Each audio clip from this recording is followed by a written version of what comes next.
Peace, peace, peace, family. Queen here. And wanted to chat with you a little bit about how you are holding your Bitcoin and crypto assets. Okay. So before we get going here, just want to say this. I'm not your tax planner. I'm not your legal counsel. I'm not your financial advisor. All right. So nothing that I say here will be from a standpoint of giving you any type of advice. What I'm going to share is strictly for informational purposes only. And the reason behind me sharing it is to perhaps spark enough interest that you go off and you do your research and you do your due diligence and you get with your tax professionals or legal professionals and sort your affairs in a way that you're not being abused by government overreach. Okay? So one of the things that sparked me to talk about this was that around this time of year, in the States, it's tax time, right? And I received an email from Coinbase. And if you don't know, Coinbase is an agent of the state. They, send this email out, and I'm assuming they send this email out to their entire database of all their customers, that have signed up an account with them. And they tell you, about a 1099 and, your tax liability. And they tell you all of these things, which they don't have a clue, what each particular account holder's tax liability is. They have no clue. But obviously, they're in cahoots with the system to, scare folks into thinking that they have a liability. So I'm just going to share with you some of the things that I've used, over the years, way before even Bitcoin and crypto came out, but just strategies, entities, and things like that to, mitigate any type of tax liabilities, protect my assets, protect claims against me, things like that. Okay, so you see here I have up on the screen, I have Title 26 Internal Revenue Code. I have that up. Okay, so you can punch this search in Google and you can pull up this document, right? So it's U.S. Title 26, and the section that you want to read is 508. All right. So let's talk about this first, right? Rockefeller, right? I may not agree with everything their family did and does, and which I don't. But one thing I do agree with, and it's a famous quote, and he says, own nothing, control everything. Own nothing, control everything, right? What does that mean? Okay. So if I can control, my assets and not own them, and you have a claim against me, you can sue me all day long. Me, the natural being, queen. You can sue me all day long. But the entities that I may have, right, those are separate entities, that can be set up in a bulletproof fashion that really can't be sued, But naturally, I'm not out here doing things to be sued. But at the end of the day, the world is a very litigious society, But it not even getting that deep, but just talking about your Bitcoin and your crypto holdings, right? And how you may want to, again, I'm not giving you advice, but how you may want to hold your assets, not in your personal name, but in an entity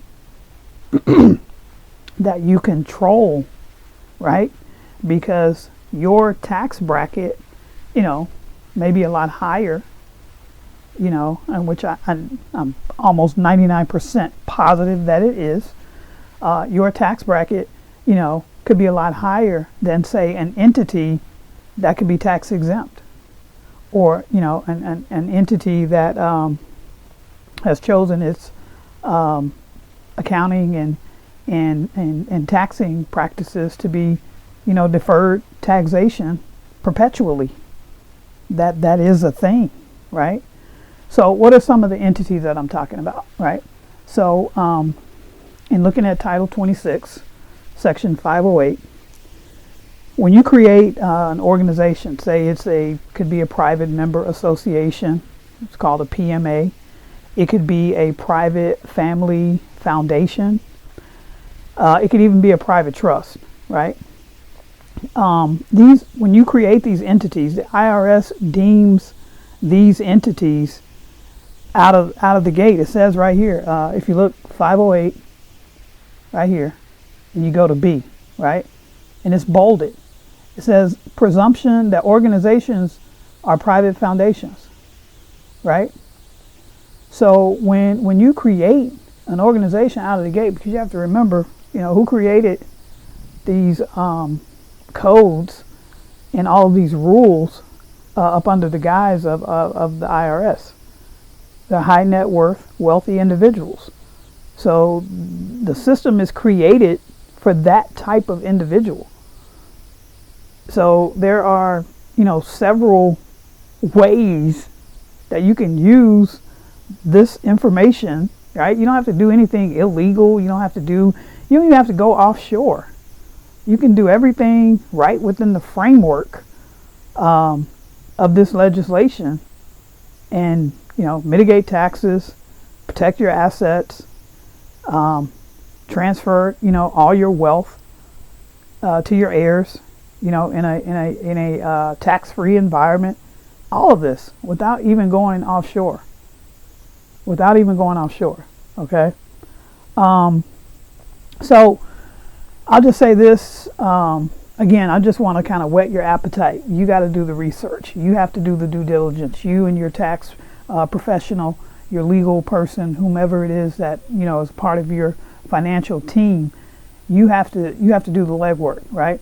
I remember back in the day when I first started studying this stuff, it's been over, oh my goodness, it's probably been over 25 years. One of my mentors at the time, a billionaire, told me, he said, you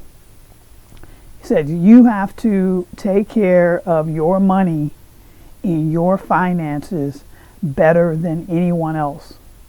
He said, you have to know the ins and outs.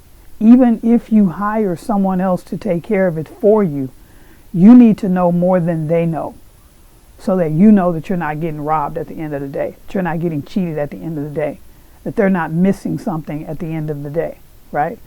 So, you want to, when maybe you don't have a tax person right now, or a legal person, or whatever, a financial team created.